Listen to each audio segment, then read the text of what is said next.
Top news. మంగళగిరిలో YCP విస్తృత స్థాయి సమావేశం జరిగింది. మేం సిద్ధం, మబ్బు సిద్ధం పేరిట నిర్వహించిన ఈ సమావేశంలో సీఎం జగన్ ప్రసంగించారు. రాబోయే 45 రోజులు మనకు అత్యంత కీలకమని పేర్కొన్నారు. క్షేత్రస్థాయి నుంచి వైసీపీ బలంగా ఉందని, చేసిన మంచి పనులే మనకు అండా, ఆ ధైర్యంతోనే ప్రజల్లోకి వెళ్లడే. మనం చేసిన సంక్షేమాన్ని ప్రజలకు వివరించాలని కర్తవ్య బోధ చేశారు. వైసీపీ గెలవకపోతే సంక్షేమం ఆగిపోతుందని ప్రజలకు చెప్పండి స్పష్టం చేశారు. ఇది పేదలకు పెత్తందారులకు మధ్య యుద్ధం. ఈ క్లాస్ వార్ లో జగన్ గెలిస్తేనే పేదలకు న్యాయం జరుగుతుంది, జగన్ గెలిస్తేనే సంక్షేమం కొనసాగుతుందని పేర్కొన్నారు. బలపరుచుకుంటూ పోవాలి అనే కార్యక్రమం మీద అవగాహన పెంచుకుంటూ ఈరోజు ఇక్కడ ఏకమయ్యాం. ఒకటి ప్రధానంగా కూడా అందరం కూడా గుర్తుపెట్టుకోవాల్సింది ఏమిటి అనంటే, ఎప్పుడైనా కూడా ఒక పార్టీని చూసినప్పుడు ఆ పార్టీలో ఉన్న ప్రతి కార్యకర్త, రాష్ట్ర స్థాయి నుంచి చూసుకుంటే గ్రామీణ స్థాయి వరకు కూడా ప్రతి కార్యకర్త కూడా తమ నాయకుడు ఎలాంటి వాడు అని ఆ నాయకుడిని చూపించి, అదిగో అతనే మా నాయకుడు అని కాలర్ ఎగిరేసుకొని చెప్పే విధంగా ఆ నాయకుడు, ఆ పార్టీ ఉండగలిగితేనే ఏ రోజైనా కూడా ఆ పార్టీకి గౌరవం ఉంటుంది. ఆ పార్టీని నమ్ముకొని ఉన్న క్యాడర్ గ్రామ స్థాయిలో తిరిగినప్పుడు, ఇంటింటికి వెళ్ళినప్పుడు ఆ క్యాడర్కు కూడా ఆ గౌరవం లభిస్తుంది. ఒక పార్టీ అన్నది ఆ మాదిరిగా వ్యవహరించాలి, పార్టీ నాయకుడు అన్నది ఆ మాదిరిగా వ్యవహరించాలి. ఈ వ్యవహరించే అంశంలో ఇందులో మరీ ముఖ్యమైన అడుగు ఏమిటి అంటే విశ్వసనీయత అన్నది. ఈరోజు నేను గర్వంగా కూడా చెప్తా ఉన్నా, వైఎస్ఆర్ కాంగ్రెస్ పార్టీ ఒక్క పార్టీ మాత్రమే బహుశా దేశ రాజకీయాలలో ఏ గ్రామానికి వెళ్ళి, ఏ ఇంటికి వెళ్ళి అడిగినా కూడా విశ్వసనీయత ఉన్న పార్టీ ఒక్క వైఎస్ఆర్ కాంగ్రెస్ పార్టీయే అన్న మాట వినపడుతుంది. ఈ మాట చాలా చాలా చాలా ఒక రాజకీయ నాయకుడికి, ఒక రాజకీయ పార్టీకి చాలా చాలా అవసరమైన మాట ఇది. ఈరోజు నేను 2019కి ముందు 5 సంవత్సరాల గతంలో తెలుగుదేశం పార్టీ పాలన, చంద్రబాబు నాయుడు గారి పాలన చూశారు. 2014లో చంద్రబాబు నాయుడు గారు ఒక మేనిఫెస్టో తీసుకొచ్చాడు. ప్రతి సామాజిక వర్గానికి ఒక పేజ్ కేటాయిస్తూ, తాను అధికారంలోకి వస్తే అది చేసేస్తాను, ఇది చేసేస్తాను అని చెప్తూ ప్రధానమైన ముఖ్యమైన వాగ్దానాలు కూడా చేశాడు. రైతన్నలకు రుణమాఫీ 87,612 కోట్ల రూపాయలని తెలిసినా కూడా, సాధ్యపడదు అని తెలిసినా కూడా 87,612 కోట్ల రూపాయల రుణమాఫీ నా మొట్టమొదటి సంతకంతోనే మాఫీ చేస్తాను అన్న మాట ఇవ్వడము, మేనిఫెస్టోలో పెట్టడము. అంతటితో ఆగలేదు. బ్యాంకుల్లో పెట్టిన బంగారం ఇంటికి రావాలి అని అంటే బాబు అన్నాడు. పొదుపు సంఘాల రుణాలు అప్పట్లో దాదాపుగా 15,000 కోట్ల రూపాయలు అప్పట్లో ఉన్న ఆ రుణాలన్నీ కూడా మాఫీ చేస్తానన్నాడు. అంతటితో కూడా ఆగలేదు. ఇంటింటికి ఒక ఉద్యోగం లేకపోతే ప్రతి ఇంటికి 2,000 రూపాయల నిరుద్యోగ భృతి అన్నాడు. ఇవన్నీ చెప్పడమే కాకుండా, ఎన్నికల మేనిఫెస్టోలో ఇవన్నీ పెట్టడమే కాకుండా, గ్రామ గ్రామానికి, ఇంటింటికి వెళ్ళి కార్యకర్తలను పంపి దీనికి పబ్లిసిటీ ఇప్పించాడు. టీవీలలో విపరీతమైన యాడ్లు వచ్చాయి. బ్యాంకుల్లో పెట్టిన బంగారం ఇంటికి రావాలి అని అంటే బాబే రావాలి అని అడ్వర్టైజ్మెంట్లు. నాకు ఇప్పటికి కూడా గుర్తుంది అడ్వర్టైజ్మెంట్లు. తాలిబొట్టును ఎవరో వచ్చి లాగుతూ ఉంటారు ఒక అక్క చెల్లెమ్మ మడిలో నుంచి, వెంటనే ఒక చెయ్యి వచ్చి ఇలా ఆపేస్తారు.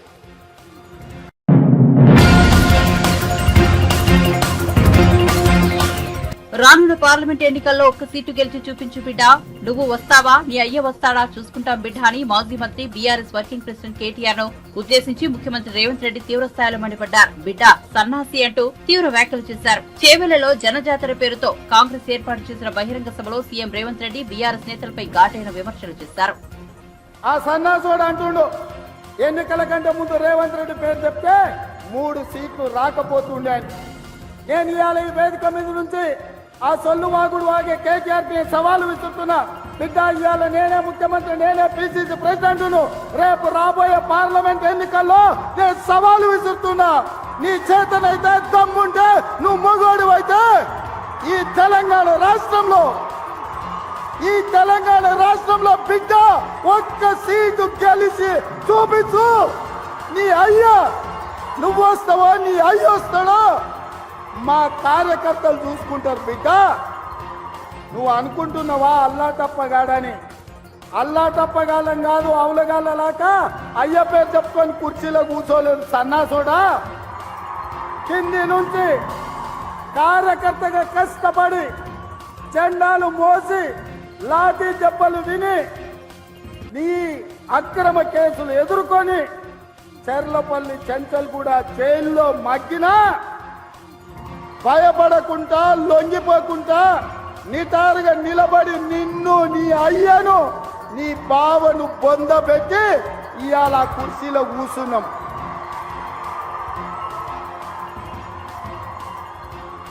ఈ కుర్చీ ఇనాం కింద వచ్చింది కాదు, ఈ కుర్చీ అయ్య పేరు చెప్తూ వచ్చింది కాదు బిడ్డ. నల్లమల్ల అడవి నుంచి తొక్కుకుంటూ వచ్చి నీలాగతో నెత్తి మీద కాలు పెట్టి తొక్కి ఆ కుర్చీలో కూర్చోబెట్టిండు మా కార్యకర్తలు. ఇవాళ కుర్చీ ఉందంటే అది మా కార్యకర్తల త్యాగం. ఇవాళ కుర్చీ ఉందంటే మా కార్యకర్తల పోరాటం. ఈ కార్యకర్తలు వీళ్ళు నాకండగా నిలబడ్డంత కాలం, నన్ను భుజాల మీద మోసినంత కాలం, నువ్వు కాదు నిన్ను పుట్టించిన నీ అయ్య కాదు వాళ్ళ దేవుడు వచ్చినా ఈ కుర్చీని తాకలేరని నేను ఇవాళ చెప్పదలుచుకున్నా. ఇవాళ ఆయన మాట్లాడుతుండు మేము సోషల్ మీడియా ఉంటే మేము గెలిచేటోళ్ళమని. అరే సన్నాసోడా, ఉన్న టీవీలన్నీ సుట్టపొల్లవే కదరా. మాకేమన్నా టీవీ ఉందా, మాకేమన్నా పేపర్ ఉందా?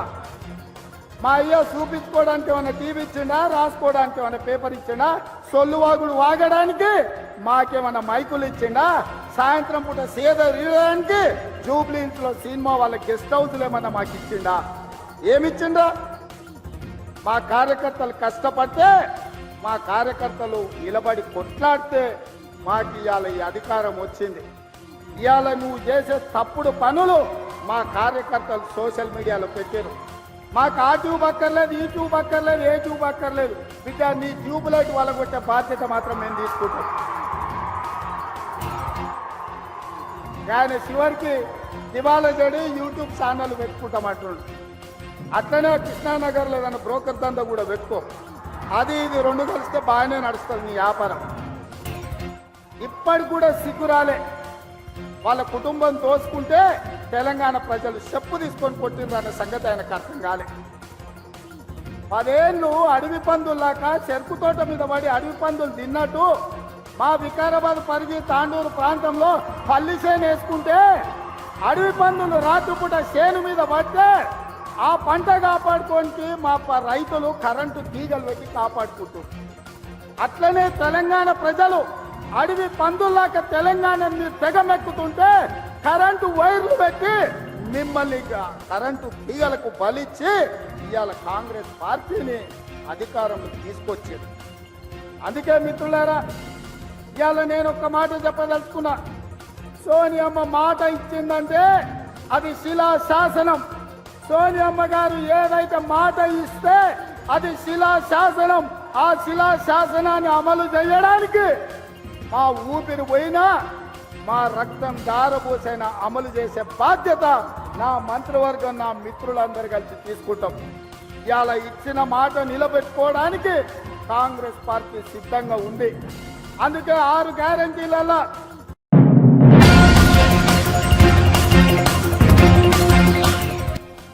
కాంగ్రెస్ ఇచ్చిన హామీలను అమలు చేయకుంటే కేసీఆర్ కు పట్టిన గతే రేవంత్ రెడ్డికి పడుతుందని బీజేపీ సీనియర్ నేత మాజీ మంత్రి ఈటెల రాజేందర్ హెచ్చరించారు. బీజేపీ విజయ సంకల్ప యాత్ర మంగళవారం మెదకు చేరుకుంది. ఈ సందర్భంగా ఈటెల మాట్లాడుతూ సీఎం రేవంత్ రెడ్డి 34,000 కోట్ల రుణమాఫీ చేస్తామని ఎన్నికల సమయంలో చెప్పారని, కానీ అది ఎలా సాధ్యమని చెప్పాలని నిలదీశారు.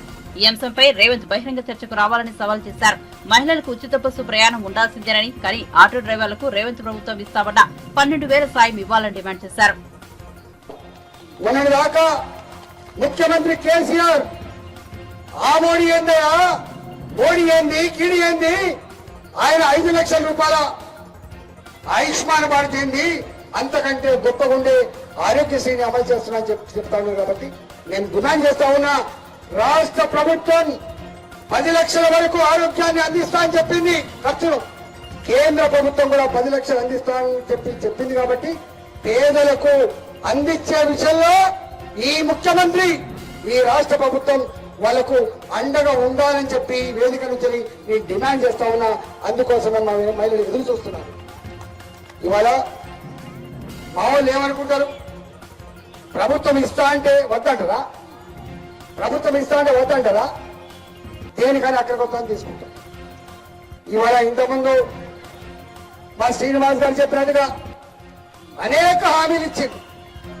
నేను ఆ హామీల గురించి ఇప్పుడే అమలు చేయమని చెప్పి డిమాండ్ కాదు, కానీ అమలు చేయకపోతే మాత్రం, నీవిచ్చిన డిమాండ్ మాత్రం అమలు చేయకపోతే కేసీఆర్ కి ఏ గతి పట్టిందో రేవంత్ రెడ్డి కూడా అంతకంటే ఎక్కువ గతి పడుతుందని చెప్పి చేస్తున్నాడు. ఎందుకంటున్నా అంటే కేసీఆర్ ఈ జిల్లా, కేసీఆర్ చూసుకో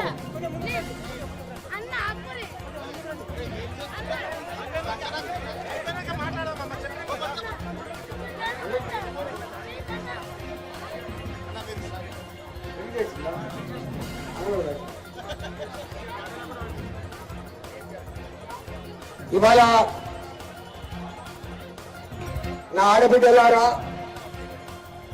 ప్రతి గ్రామంలో ఎన్నికల ముందు రేవంత్ రెడ్డి ముఖ్యమంత్రి కాకముందు బెల్ట్ షాపులు బంద్ చేస్తా అని చెప్పిండా లేదా? బెల్ట్ షాపులు బంద్ చేస్తా అని చెప్పిండా లేదా? కానీ ఇంతవరకు ఎక్కడ కూడా బెల్ట్ షాపులు బంద్ కాలేదు. ఆనాడు కేసీఆర్ 150 మందికో 200 మందికో మగవాళ్లకు ఒక బెల్ట్ షాప్ పెట్టించిండు.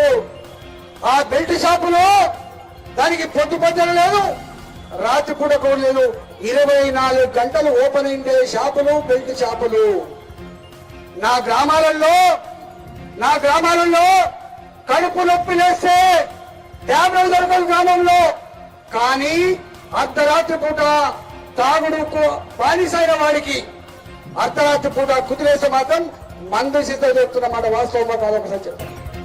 ఇవాళ పంటలు పండినా, పెన్షన్లు వచ్చినా, రైతు బంధు వచ్చినా బరకత్తు లేదని చెప్పి ఎందుకు బాధపడుతున్నారా? వచ్చిన మొత్తం డబ్బులన్నీ కూడా పోయేది బెల్ట్ షాపుల కాడికి పోతా ఉన్నాయి, బెల్ట్ షాపుల కాడికి పోతా ఉన్నాయి. నేను డిమాండ్ చేస్తున్నా ఈ ప్రభుత్వాన్ని, ఈ బెల్ట్ షాపులు బంద్ చేయడానికి జీవోలు పెద్దగా అక్కర్లేదు, బెల్ట్ షాపులు బంద్ చేయడానికి ప్రజాభిప్రాయం అక్కర్లేదు, బెల్ట్ షాపులు బంద్ చేయడానికి మీటింగ్లు అక్కర్లేదు. ఒక్క ఆదేశం ఇస్తే గ్రామాలలో ఉన్న బెల్ట్ షాపులు బంద్ అయిపోతాయి. నా గ్రామంలో బెల్ట్ షాపులు బంద్ అయిపోతే నా ఆడబిడ్డలు గ్రామాలలో ఇళ్లలో ప్రశాంతంగా బతికొస్తుంది. దీన్ని అందించే సత్తా నీ ప్రభుత్వానికి ఉందా లేదా ఏం చెప్పమని చెప్పి రేవంత్ రెడ్డి ప్రభుత్వాన్ని హెచ్చరిస్తా ఉన్నారు. ఇవాళ ఇంతకుముందు చెప్పినట్టుగా కేసీఆర్ ఏమిచ్చిందో లేదో కానీ కేసీఆర్ మాత్రం బ్రహ్మాండంగా నీకు ఒక లెక్క చెప్పిపోతా. తెలంగాణ వచ్చిన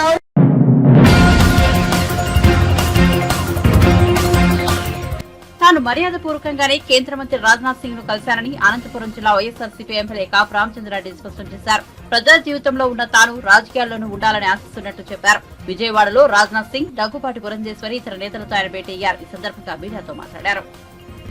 నేను మీటింగ్కి వెళ్ళలేదు. ఈరోజు మంగళవారము కనకదుర్గ అమ్మవారి దర్శనానికి నేను కుటుంబ సమేతంగా వెళ్ళాను. మన గౌరవనీయులు రక్షణ శాఖ మంత్రి గారు ఉన్నారని తెలిస్తే వచ్చి ఆయన్ని పలకరించాను, నమస్కారం చేసి ఆశీర్వాదం తీసుకున్నాము, కలిసి టీ తాగినాము. ఇప్పటికి అంతే. ముందు ఏదైనా నిర్ణయం తీసుకున్నా కూడా మీకు చెప్పి ముందుగా చెప్తాము. అది కూడా మీకు తెలియకుండా ఏం చేయడానికి సాధ్యముంది? మేము పబ్లిక్ లైఫ్లో ఉండేటోళ్ళము, అడుగడుగు మీకు తెలుస్తుంటుంది. ఇప్పటికైతే ఆయన కలిసాము, మర్యాదపూర్వకంగా ఆయన వీపు తట్టి ఆశీర్వదించారు, అంత. ఇప్పటికీ ఏ నిర్ణయము తీసుకోలేదు, ఏ ఆలోచన లేదు. ఆ ఆలోచన వచ్చినప్పుడు మీకు చెప్తాను, ఆ నిర్ణయం తీసుకున్నప్పుడు కూడా మీకు చెప్తాను. ఆవేశాలు ఉన్నప్పుడు నేను మనిషినే, ఆవేశంలో కొన్ని మాట్లాడతాను, అక్కడికి ఆగింది అది. ఇప్పటికైతే రాజకీయ భవిష్యత్తు ఈ రోజుకైతే ఏదీ నిర్ణయం తీసుకోలేదు. కానీ నేను ఏ పరిస్థితుల్లో వైసీపీకి వచ్చినానో మీ అందరికీ తెలుసు. నా పదవి కోసం రాలేదు వైసీపీకి. పార్టీ పుట్టక ముందే నేను ఎమ్మెల్యేగా ఉండినే వచ్చి రాజీనామా చేసి వచ్చి మళ్ళీ గెలిచిన ఆ రోజులలో. ఇంట్లో ఉండడానికి కాదు కదా. పొద్దున్న లేసి 24/7 ప్రజలకు అందుబాటులో ఉండి ప్రజల్లో ఉన్నవాళ్ళకి వారం రోజులు ప్రజల్లో లేకపోతే పిచ్చెక్కిపోతుంది మనుషులకి. కాబట్టి రాజకీయాలు అయితే తప్పకుండా ఉంటాం. నాకు ఆ విషయాలు తెలియదండి. వైసీపీతో పూర్తిగా డిస్కనెక్ట్ అయ్యాము ప్రస్తుతానికి. అక్కడ నుంచి సమాచారం అయితే ఏమీ లేదు మాకు. రాజకీయాల్లో అయితే తప్పకుండా ఉంటాను, అంత చెప్పగలుగుతాను అంతే. ఇప్పుడు నేను ఏమీ చెప్పలేను సార్. నేను ఒక నిర్ణయం తీసుకున్న తర్వాత మాట్లాడతాను. ఇప్పుడు మాట్లాడితే నాకు పడకనో లేదా ఎవరితోనో కోపంతోనో మాట్లాడేట్టుగా ఉంటుంది. కాబట్టి నేను ఒక నిర్ణయం తీసుకున్న తర్వాత రాజకీయాల్లో ఆ తర్వాత స్ట్రాటజీని మీతో పంచుకుంటాను.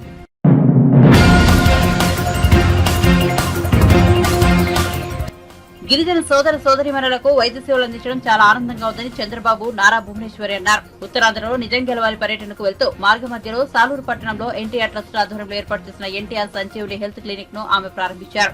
అనంతరం క్లినిక్ లో ఉన్న ఎన్టీఆర్ విగ్రహానికి పూలమాలలు వేసి నివాళులర్పించారు. క్లినిక్ లో ఏర్పాటు చేసిన వైద్య సదుపాయాలను పరిశీలించిన నారా భువనేశ్వరి అక్కడి సిబ్బందిని అడిగి వివరాలు తెలుసుకున్నారు. క్లినిక్ మొత్తం పరిశీలించి ఏర్పాట్లపై సంతోషం వ్యక్తం చేశారు.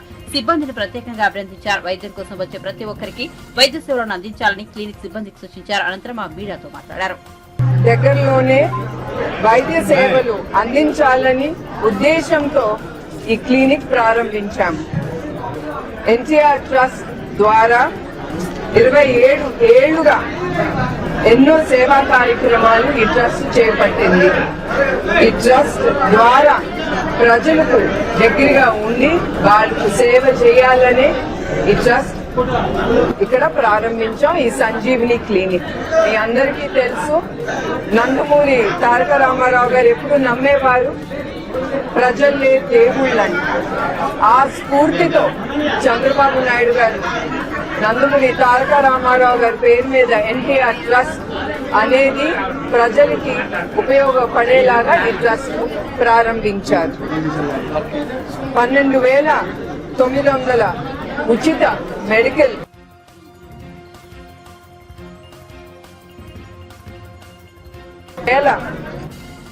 మందికి అదిను 20 కోట్లు విలువైన మందులు అందించాము. వాళ్ళకి 3 బ్లడ్ బ్యాంక్ ద్వారా 8 లక్షల మందికి రక్తాన్ని ఇచ్చి వాళ్ళ ప్రాణాలు ఈ ట్రస్ట్ కాపాడింది. 81,361 యూనిట్లు రక్తాన్ని నిరుపేదలకు ఉచితంగా మేము అందజేశాము. 19,956 యూనిట్లు థాలసీమియా బాధితులకు ఈ రక్తాన్ని మేము అందజేశాం బ్లడ్ బ్యాంక్స్ ద్వారా. 57,652 యూనిట్లు రక్తాన్ని ప్రభుత్వ ఆసుపత్రికి మేము ఉచితంగా ఇచ్చాము, అందజేశాము. ఈ సంజీవిని క్లినిక్ ద్వారా ఇప్పుడు మేము ఆల్రెడీ మేము స్టార్ట్ చేశాము. దాని ద్వారా 67,104 కుటుంబాలకి లబ్ధి పొందారు వాళ్ళు. ఎన్టీఆర్ సంజీవిని ఆరోగ్య రథం ద్వారా 33,681 కుటుంబాలు లబ్ధి పొందారు. ఇక 7 చోట్ల అంటే పాకాల, పాలుకొండ, పోలవరం, కురుపం, పాడేరు, రంపచోడవరం మరియు అరకులో ఈ సంజీవిని క్లినిక్ తప్పకుండా మేము ఆరంభిస్తామని నిర్ణయించుకున్నాం. ఇప్పటి వరకు మా ట్రస్ట్ ద్వారా వికలాంగులకి ట్రైసైకిల్స్ ఇచ్చాము, అట్లానే కొంతమందికి ఆర్టిఫిషియల్ కాళ్ళు ఇచ్చాము కూడా వాళ్ళకి. తర్వాత తిరుపతి, నెల్లూరు మరియు కడపలో వరదలు వచ్చినప్పుడు ఒక 105 ఇళ్లలు కూలిపోయినాయి. ఆ బాధితులకి ప్రతి కుటుంబానికి వాళ్ళ ఇళ్లను రిపేర్ చేసి మరియు 5,000 రూపాయలు ఆ కుటుంబానికి అందజేశాము. అది కాకుండా 48 మందికి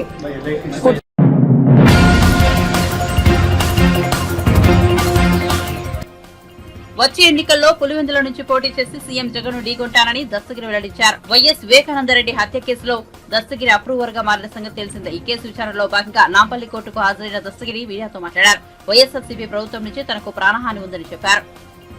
పూర్తి స్థాయిలో నన్ను భయభ్రాంతులకు గురి చేయాలని కుట్ర పన్నిన ఈ వైఎస్ఆర్సీపీ గవర్నమెంట్ జగన్మోహన్ రెడ్డి, అవినాష్ రెడ్డి, భాస్కర్ రెడ్డి, దేవిరెడ్డి శివశంకర్ రెడ్డి, మనోహర్ రెడ్డి వీళ్ళందరూ కూడా అంటే ఇప్పుడు అన్ని విధాలుగా ఇప్పుడు ఎలాగైతే వాళ్ళకు కృష్ణారెడ్డి అంటే వివేకానందరెడ్డి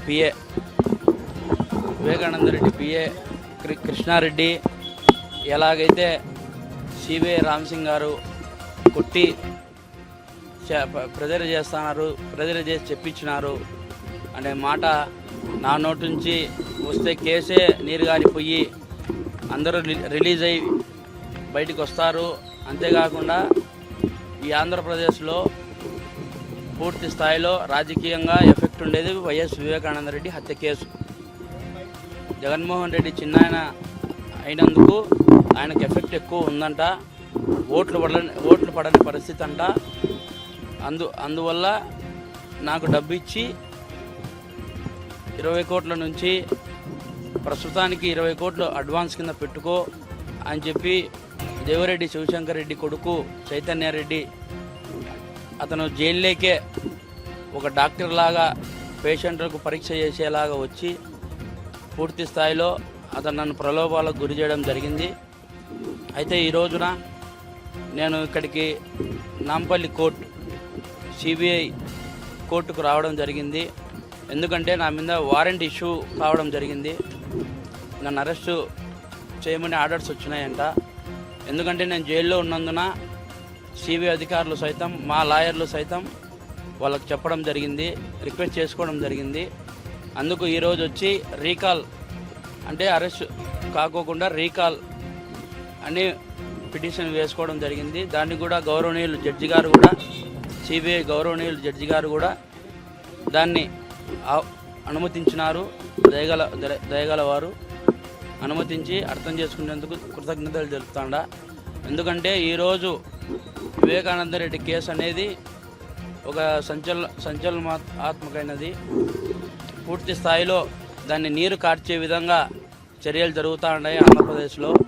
ముఖ్యంగా జగన్మోహన్ రెడ్డి గవర్నమెంట్ ఎఫెక్ట్ పడుతుందనే ఈ విధంగా నన్ను ప్రలోభాలకు గురి చేసి లొంగ తీసుకోవాలనే ప్రయత్నం చేస్తూ ఉన్నారు.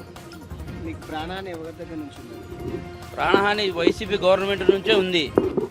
ఈరోజు తెలంగాణకు వచ్చి తెలంగాణ గవర్నీయులు రేవంత్ రెడ్డి గారిని ఇది రెండోసారి నేను అడగడం జరుగుతుంది ప్రెస్ మీట్లో. మీరు దయ ఉంచి కోర్టుకు కూడా నేను పిటిషన్ వేసుకుంటా, సిబిఐ కోర్టులో కూడా నేను పిటిషన్ వేసుకుంటా, నాకు తెలంగాణ నుంచి నాకు సెక్యూరిటీ ప్రొవైడ్ చేయమని. అయితే దానికి పూర్తి స్థాయిలో రేవంత్ రెడ్డి గారు ఒక మంచి మనసుతో ఆలోచన చేసి నాకు సహకరించాలని, నాకు సెక్యూరిటీ భద్రత కల్పించాలని నేను కోరుకుంటాను.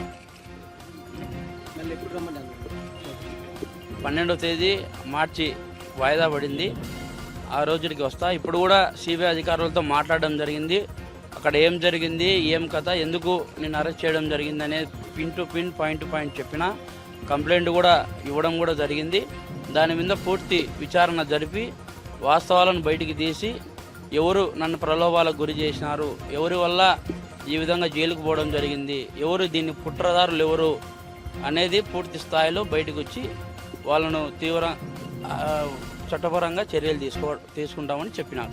మిమ్మల్ని ప్రలోభాలు పెట్టిన ఎవరు అసలు ఎవరికి చేశారు? ప్రలోభాలకు గురి చేసినారంటే ఇప్పుడు ఫస్ట్ స్టార్టింగే అసలు నేను ఎవరిని కూడా నేను కిడ్నాప్ చేయాల్సినంత అవసరం లేదు. నాకు పులివెందులలో నా ఇంటికి 2 గార్డులు ఉంటారు. 2+2 గార్డ్ సెక్షన్ ఉంటుంది. 2+2 గన్మెన్ ఉన్నారు. 5+5 ఎస్కార్డ్ వెహికల్తో సహా ఎస్కార్డ్ ఉంది. వీళ్ళందరినీ కాదనుకొని నేను పోయి ఎవరిని కిడ్నాప్ చేసినా ఎందుకు కిడ్నాప్ చేస్తా అంటే వాళ్ళను కూడా ఆ టయానికి వాళ్ళను కూడా యూజ్ చేసుకొని ఆ సెక్యూరిటీ సంబంధించిన వాళ్ళందరినీ కూడా పూర్తి స్థాయిలో భయభ్రాంతులకు వాళ్ళను కూడా గురి చేసి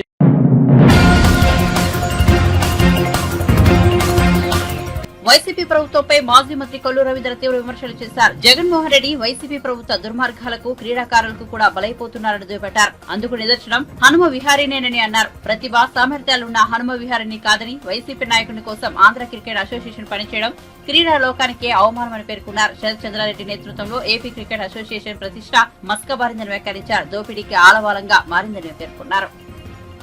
ఆంధ్ర రాష్ట్రంలో జగన్మోహన్ రెడ్డి ప్రభుత్వ అరాచకాలు ఇవాళ క్రీడాకారులు కూడా వదలనటువంటి పరిస్థితి కనబడతా ఉంది. ఈరోజు ఆంధ్ర రాష్ట్ర రంజీ జట్టుకి కెప్టెన్గా ఉన్నటువంటి హనుమ విహారీ దాదాపు 10 టెస్టుల్లో అంతర్జాతీయ టెస్టులో కూడా ఆడినటువంటి వ్యక్తి, రంజీ టీంకి కెప్టెన్గా ఉన్నటువంటి వ్యక్తి ఇవాళ ఈ ప్రభుత్వ అరాచకాలు భరించలేక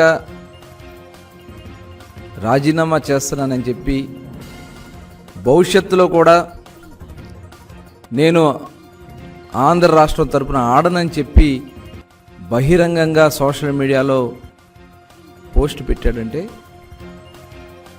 ఈ సైకో ప్రభుత్వం చివరికి క్రీడాకారులను కూడా వదలట్లేదనే దానికి ఇది ఒక నిదర్శనం.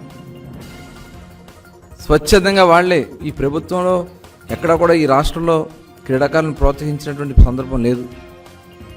ఇవాళ వాళ్ళల్లో వాళ్ళు ఉన్నటువంటి టాలెంట్తో పైకి వచ్చినటువంటి వ్యక్తుల మీద కూడా స్వార్థ రాజకీయాల కోసం, ఒక నాయకుడి కోసం, ఒక నాయకుడి కుమారుడి కోసం, ఒక బంగారు భవిష్యత్తుగా ఆంధ్ర రాష్ట్రాన్ని పరువు నిలబెట్టే వ్యక్తిగా హనుమ విహారీ లాంటి ఒక ఉత్తమమైనటువంటి క్రీడాకారుడిని ఇవాళ బలి తీసుకున్నారంటే నిజంగా ఇది చాలా సిగ్గుచేటుగా భావిస్తూ ఉన్నాం.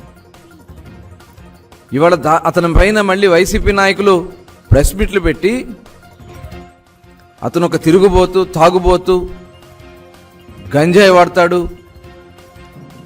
ఈ రకంగా ప్రెస్ మీట్లు పెట్టించి జగన్మోహన్ రెడ్డి వైసీపీ నాయకులతో మాట్లాడిస్తూ ఉన్నారంటే ఎంత దురదృష్టం.